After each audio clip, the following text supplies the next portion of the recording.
Here at the site in Scotland, we are a dual branded business, wholly owned by Volvo. So on one hand, we have the Volvo branded rigid haulers. Those are large trucks which carry product from mining and quarrying activities. On the other side of the business, it's the Rokbak branded articulated hauler truck. It's still an off-road truck, but it's a slightly smaller size. It's a six-wheel drive design. And we've recently introduced new lower emissionised engines.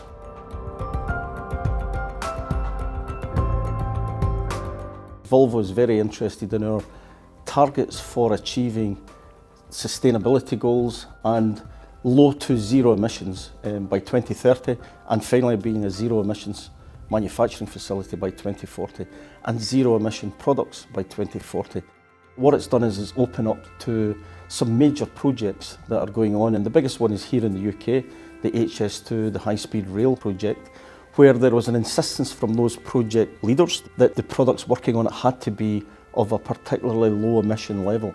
So the investment we had made in our Rokbak articulated haulers with the lower emission engines was the right one to do because it made it more usable on that site. And there are lots more examples where the customer and the distribution partners are actually setting the bar when it comes to technology expectations and what we have to provide. We can now sell the 100-ton truck into markets in Western Europe where we couldn't sell before because we didn't offer that low level of emissionised engine.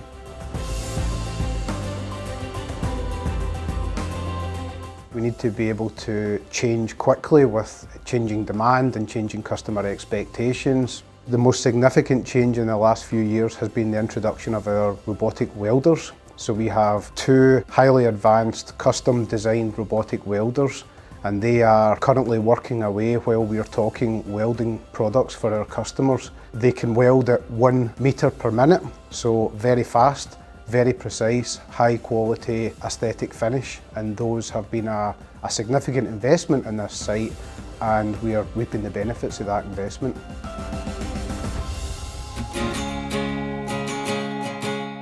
One of the main reasons you want to invest in the business is that there is a huge competition everywhere for talent, to attract talent to the business.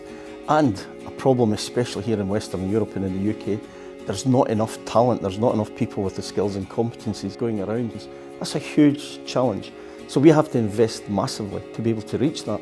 And I think that aligns with the beliefs and the values of a lot of young people and a lot of talent that are looking to go and work for companies that have got an agenda and targets like that, which are very forward thinking, and you invest in a good way, then you become much more attractive as an employer to the young people coming out of schools, colleges and universities who want to come and work for forward thinking companies that are investing in the future. So if I look back to May in 2021, that was the first point where we realised we needed to increase our headcount within operations, and the first number used at that point was around about 30 people. Since then, we have probably added about 80 people to our workforce. So what we have in place is a training centre. We have one of our products in that training centre, and new team members come on site, and before they are introduced to our assembly lines, they will spend a few weeks working in that training centre.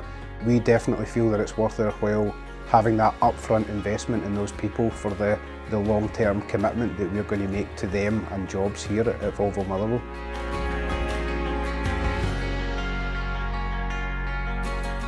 Every day is a school day. There's always something to do, there's always more that we need to do. And I always look at things in terms of people and product and process. We still have an existing product portfolio that we're still developing and completing the range. We have still a few trucks to add to that product range. And to do that, we need to continue to invest in R&D, we need to continue to invest in the engineering of those products.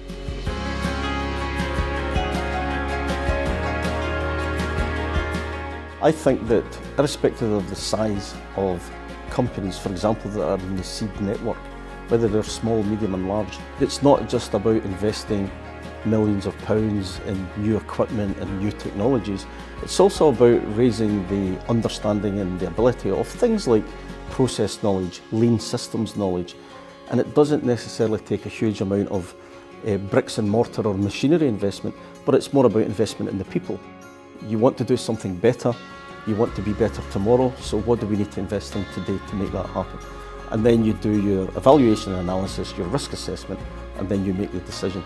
So that's just good business practice, and whether you're a small company or a large organisation, you can do that.